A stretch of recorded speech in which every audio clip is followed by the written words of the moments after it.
ఇథియోపియాలో భారీ అగ్ని ప్రమాదం చోటు చేసుకుంది. అగ్ని ప్రమాద పర్వతమే అక్కడ పేలిపోయినట్టు కూడా చెప్తూ ఉన్నారు. 10,000 సంవత్సరాల్లో ఇదే తొలిసారి అంటూ కూడా చెప్తూ ఉన్నారు. మొత్తంగా 10,000 సంవత్సరాల తొలిసారి హేలి గుబ్బి పర్వతం అయితే పేలింది. భారీ విస్ఫోటనంతో పెద్ద ఎత్తున పొగ అలాగే బూడిద కూడా అలుముకున్నాయి. ఆకాశంలో వేల కిలోమీటర్ల ఎత్తుకు ఈ పొగ వ్యాపించినట్టు కూడా చెప్తున్నారు. ఆ దృశ్యాలు మనం బిగ్ టీవీ స్క్రీన్ పై కూడా గమనించవచ్చు.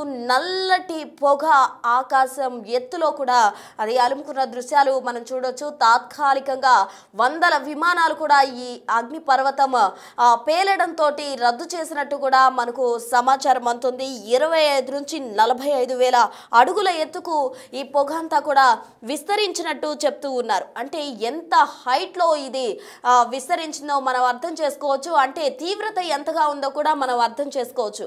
ఆకాశంలో వరకు కూడా ఈ పొగ అలుముకున్న దృశ్యాలు మనం గమనించవచ్చు. ఇథియోపియా నుంచి భారత్కు ఈ బూడిద మేఘాలు కూడా తాగినట్టు సమాచారం అందుతుంది. ఎందుకంటే ఈ అగ్ని పర్వతం అనేది ఎప్పుడూ కూడా పేలలేదు. 10,000 సంవత్సరాల్లో ఇదే తొలిసారి అంటూ కూడా అక్కడి వారు చెప్తూ ఉన్నారు. 400 దాటి ప్రమాదకర స్థాయిలో AQI సూచీలు నిలిచినట్టు తెలుస్తోంది. శ్వాస తీసుకోవడంలో ప్రజలు తీవ్ర ఇబ్బందులు కూడా ఎదుర్కొన్నారు. విమాన రాకపోకలకు కూడా తీవ్ర అంతరాయం ఏర్పడింది. తాత్కాలికంగా వందల విమానాలు అయితే రద్దు చేసిన పరిస్థితి.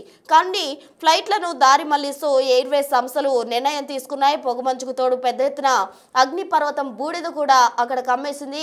చూడొచ్చు ఆ డ్యామేజ్ అయిన ప్రాంతం అంతా కూడా మనం గమనించవచ్చు. రాళ్ళు రప్పలు ఇంకా ఆ పొగ అంతా అలుముకోవడం, నల్లటి పొగ అంతా కూడా మేఘాల వరకు కూడా వ్యాపించిన దృశ్యాలు మనం గమనించవచ్చు. అయితే ఈ పొగకు సంబంధించిన మేఘాలు అటు భారత్ను కూడా తాకినట్టు సమాచారం అందుతోంది.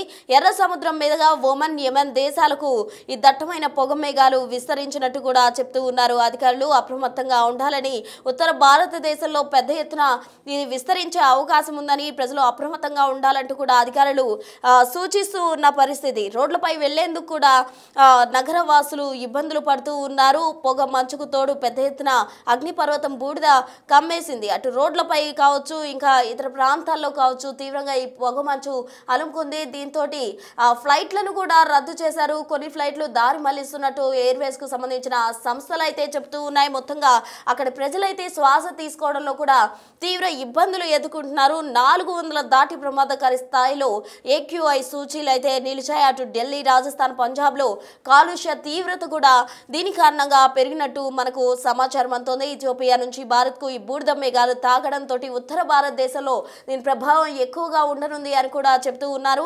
25 నుంచి 45 వేల అడుగుల ఎత్తుకు ఈ పొగ అలుముకున్నట్టు కూడా మనకు సమాచారం అందుతుంది. విస్తరించినట్టు కూడా చెప్తున్నారు. ఆకాశంలో వేల కిలోమీటర్ల ఎత్తుకు ఈ పొగ వ్యాపించింది. అంతే దీని తీవ్రత ఎంతగా ఉందో కూడా మనం అర్థం చేసుకోవచ్చు. ఎందుకంటే ఆల్రెడీ 400 దాటి ప్రమాదకర స్థాయిలో AQI కూడా రికార్డ్ అయింది. మొత్తంగా 10,000 సంవత్సరాల్లో ఇదే తొలిసారి పేలింది అని చెప్తూ ఉన్నారు. హెలిగుబ్బి పర్వతం పెరగడం ఇదే తొలిసారిగా కూడా అధికారులు చెప్తున్నారు. 10,000 సంవత్సరాలంటే ఇప్పటి వరకు కూడా ఇటువంటి ప్రమాదకర రీతిలో ఇది పెరగడం జరగలేదు. అయితే ఆ పొగకు సంబంధించిన దృశ్యాలు కూడా మనం అబ్జర్వ్ చేయొచ్చు. ఎంత తీవ్రంగా ఉంది. ఆకాశాన్ని ఈ నల్లటి పొగలు తాగుతూ ఉన్నాయి. అటు ఈ మేఘాలు, పొగతో కూడిన మేఘాలు భారత్ను కూడా తాగడంతో ఉత్తర భారతదేశంలో దీని ప్రభావం ఎక్కువ ఉండనంటున్నారు. అటు ఢిల్లీ, రాజస్థాన్, పంజాబ్ ప్రాంతాల్లో ఎక్కువగా కూడా ఈ పొగ అలుముకుని అటు కాలుష్య తీవ్రత కూడా పెరిగింది అని చెప్తున్నారు. దీనికి సంబంధించి తాజా సమాచారం అందించేందుకు మా ప్రతినిధి శివ ఢిల్లీ నుంచి సిద్ధంగా ఉన్నారు. అని అడిగి మరిన్ని వివరాలు తెలుసుకుందాం. చెప్పండి శివ.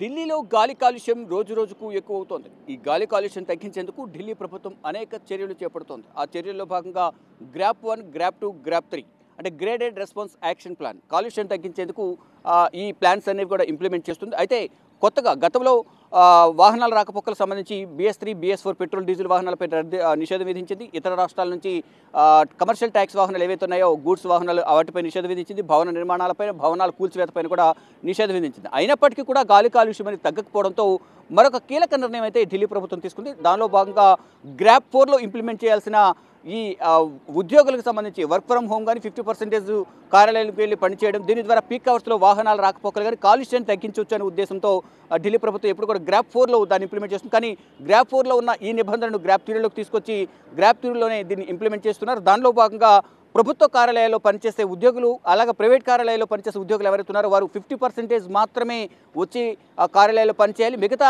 50% ఇళ్ల వద్ద ఉండే వారి కార్యకలాపాలు కొనసాగించాలనేది కూడా ఢిల్లీ ప్రభుత్వం, ఆయా ప్రభుత్వ కంపెనీలు, ప్రభుత్వ అలాగే ప్రైవేటు కంపెనీలు కూడా ఆదేశాలు జారీ చేసి దానిలో భాగంగా అవి ఇప్పుడు ఇంప్లిమెంట్ అవుతూ ఉన్నాయి. ప్రజెంట్ మనం ఇండియా గేట్ వద్ద ఉన్నాం. ఇండియా గేట్ వద్ద కూడా పొల్యూషన్ చూస్తే కనుక చాలా ఎక్కువగా కనిపిస్తోంది.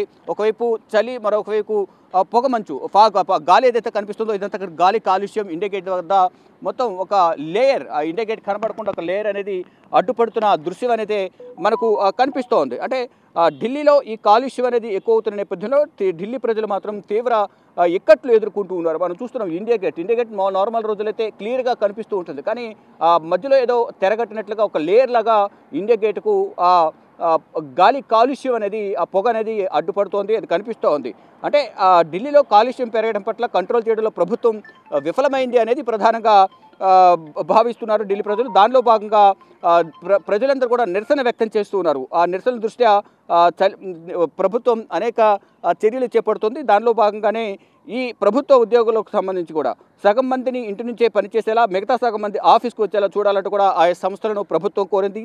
పర్యావరణ పరిరక్షణ చట్టం 1986లోని, అంటే 1986లోని సెక్షన్ 5లో పేర్కొన్న నిబంధనల ప్రకారం ప్రైవేట్ కంపెనీలకు ఈ ఆదేశాలు ప్రభుత్వం అటవీ శాఖ, పర్యావరణ శాఖ జారీ చేశాయి. ఈ క్రమంలోనే ప్రైవేట్ కంపెనీలకు తమ ఉద్యోగుల సగం మందికి వర్క్ ఫ్రమ్ హోమ్ ఇవ్వాలంటూ కూడా ఆదేశాలు జారీ చేసింది ప్రభుత్వం. ఇక ప్రస్తుత పరిస్థితుల్లో ఈ నిబంధనలు, ప్రభుత్వం ఇచ్చే నిబంధనలు కానీ ఆదేశాలు కానీ తప్పనిసరిగా పాటించాలంటూ కూడా ఢిల్లీ ప్రభుత్వం ఆదేశాలు జారీ చేసింది. అంటే పీక్ అవర్స్లో వాహన కాలుష్యం తగ్గించేందుకు ప్రభుత్వం తన కార్యాలయాలు, అంటే ఢిల్లీ మున్సిపల్ కార్పొరేషన్ MCD పరిధిలో కానీ, మరోవైపు ఢిల్లీ ప్రభుత్వంలో కార్యాలయాల్లో కూడా ఈ నిబంధనలు అనేవి ఎక్కువగా వర్తిస్తాయి. దానిలో భాగంగా ఈ ఫిబ్రవరి వరకు దశల వారీగా ఈ టైమింగ్స్ చేంజ్ చేస్తూ కూడా కార్యకలాపాలు కొనసాగించాలి. దీని ద్వారా కాలుష్యాన్ని తగ్గించవచ్చు అనేది కూడా ఢిల్లీ ప్రభుత్వం భావిస్తోంది. అంటే MCD పరిధిలో ఉదయం 8:30 నుంచి సాయంత్రం 5 గంటల వరకు, ఢిల్లీ ప్రభుత్వ కార్యాలయాల్లో ఉదయం 10 గంటల నుంచి సాయంత్రం 6:30 వరకు ఈ గాలి కాలుష్యానికి సంబంధించి కాలుష్యం తగ్గించేందుకు ప్రభుత్వం అనేక నిబంధనలు విధించింది. దానిలో భాగంగానే ఈ టైమింగ్స్ అన్ని చేంజ్ చేసి ప్రభుత్వ కార్యాలయాలకు ఆదేశాలు జారీ చేశారు. మొత్తంగా చూసుకుంటే ఢిల్లీలో గాలి కాలుష్యం తగ్గించేందుకు ఢిల్లీ ప్రభుత్వం, సెంట్రల్ పొల్యూషన్ కంట్రోల్ బోర్డు అనేక ప్రయత్నాలు అయితే చేస్తోంది. కానీ పొల్యూషన్ మాత్రం భారీగా, అంటే 0 నుంచి 50 వరకు ఉంటే కనుక మంచిదిగా, గాలిలో నాణ్యత అనేది చాలా స్వచ్ఛంగా ఉంటుంది, ఎటువంటి ఇబ్బంది ఉండదు అనేది ప్రధానంగా సెంట్రల్ పొల్యూషన్ కంట్రోల్ బోర్డు చెప్తుంది. కానీ 50 నుంచి 100 వరకు ఉంటే ఒక మోస్తరు వరకు ఎటువంటి ఇబ్బంది ఉండదు. కానీ 100 నుంచి 150, 200 ఇలా ప్రమాదకరంగా మారుతుంది. తర్వాత హానికరం, తర్వాత అత్యంత ప్రమాదకరంగా, అంటే మ్యాక్సిమం 50 నుంచి 100 వరకు ఉంటే ఒక మోస్తరుగా ఎటువంటి ఇబ్బంది ఉండదు అనేది కూడా అందరూ భావిస్తున్నారు. దానిలో భాగంగా సెంట్రల్ పొల్యూషన్ కంట్రోల్ బోర్డు కూడా ఇదే చెప్తోంది. కానీ ఇక్కడ 50 నుంచి 100, 100 నుంచి 150, 200, ఇప్పుడు 450 నుంచి 500 మధ్య ఢిల్లీ పొల్యూషన్ అనేది కొనసాగుతున్న నేపథ్యంలో ఢిల్లీ ప్రజలు అనేక ఇక్కట్లు ఎదుర్కొంటున్నారు. దీనికి సంబంధించి ప్రభుత్వం అనేక చర్యలు చేపడుతుంది. దానిలో భాగంగా graded response action plan GRAP 1, GRAP 2, GRAP 3లో భాగంగా అనేక చర్యలు తీసుకుంది. అంటే డీజిల్, పెట్రోల్ వాహనాలు, BS3, BS4 డీజిల్ వాహనాల నిషేధం, ఇతర రాష్ట్రాల నుంచి కమర్షియల్ ట్యాక్స్ వాహనాలు ఢిల్లీలోకి నిషేధం విధించింది. మరో భవనాల నిర్మాణాలు కానీ, భవనాన్ని కూల్చివేతకు సంబంధించి కూడా అనేక నిర్ణయాలు తీసుకుంది. కఠినంగా నిబంధనలు అమలు చేస్తుంది. కానీ కాలుష్యం అనేది ఇంకా పెరుగుతుంది. ఒకవైపు చలి, మరోవైపు కాలుష్యం వల్ల ఢిల్లీ ప్రజలు తీవ్ర ఇక్కట్లు ఎదుర్కొంటున్నారు. దీని ద్వారా శ్వాసకోశ ఇబ్బందులు బారిన పడుతున్నారు. ఈ నేపథ్యంలోనే ఢిల్లీ ప్రభుత్వం ఈ కీలక నిర్ణయం తీసుకుంది. ఈ నిర్ణయానికి అందరూ కూడా సహకరించాలంటూ కూడా ఆదేశాలు జారీ చేసింది. దానిలో భాగంగానే ఈ గ్రాప్ 4లో ఇంప్లిమెంట్ చేయాల్సిన నిబంధనలు గ్రాప్ 3లోకి తీసుకొచ్చి ఈ కార్యాలయాల పని వేళలకు సంబంధించి కూడా 50% మంది ఇంటి దగ్గర ఉండి 50% మంది ఆఫీస్కు కార్యాలయాలకు వచ్చి పనిచేయాలంటూ కూడా ఆదేశాలు జారీ చేసిన నేపథ్యంలో పీక్ అవర్స్లో ఈ కాలుష్యాన్ని తగ్గించవచ్చు, వాహనాల రాకపోకలు తగ్గడం ద్వారా కాలుష్యం తగ్గుతుందనేది కూడా central pollution control board, Delhi ప్రభుత్వం భావిస్తున్నాయి. కాబట్టి నిబంధనలు అమల్లోకి తీసుకొచ్చాయి. చూడాలి మరి భవిష్యత్తులోనైనా గాలి కాలుష్యం తగ్గుతుందా, ప్రభుత్వం చేపట్టిన చర్యల వల్ల లేదనేది కూడా చూడాల్సింది. ఇక ఈ రోజు నుంచి, అంటే నిన్నటి నుంచే 2-3 రోజుల నుంచి ఇంప్లిమెంటేషన్ అనేది అమల్లోకి వచ్చింది. ఇటు పర్యావరణ శాఖ మంత్రి మజిందర్ సింగ్ సిర్సా కూడా ఈ ఆదేశాలు జారీ చేశారు. ఎప్పటికప్పుడు ఢిల్లీ CM రేఖా గుప్తా కూడా దీనికి సంబంధించి సమీక్ష నిర్వహిస్తూ ఉన్నారు. కానీ ప్రతిపక్ష పార్టీలు విమర్శలు చేస్తున్నాయి. ప్రభుత్వం ఈ కాలుష్యం తగ్గించడంలో విఫలమవుతుంది, చర్యలు తీసుకోవడంలో విఫలమవుతుంది కూడా విమర్శలు చేస్తున్న నేపథ్యంలో ఇటు ప్రభుత్వం కూడా వారికి ధీటుగా ఇక్కడ చర్యలు చేపడుతూ కాలుష్యం తగ్గించేందుకు అనేక రకాల చర్యలు చేపడుతున్నాయి. ప్రజలు మాత్రం కాలుష్యం వల్ల అనేక ఇబ్బందులు ఎదుర్కొంటూ ఉన్నారు. మరి ఇప్పుడు ప్రభుత్వం తీసుకుంటున్న ఈ చర్యల వల్ల ఎంతవరకు గాలి కాలుష్యం తగ్గుతుందో లేదో అనేది కూడా చూడాల్సి ఉంది. కెమెరామెన్ కన్నయ్య కుమార్తో శివ బిగ్ టీవీ, న్యూఢిల్లీ.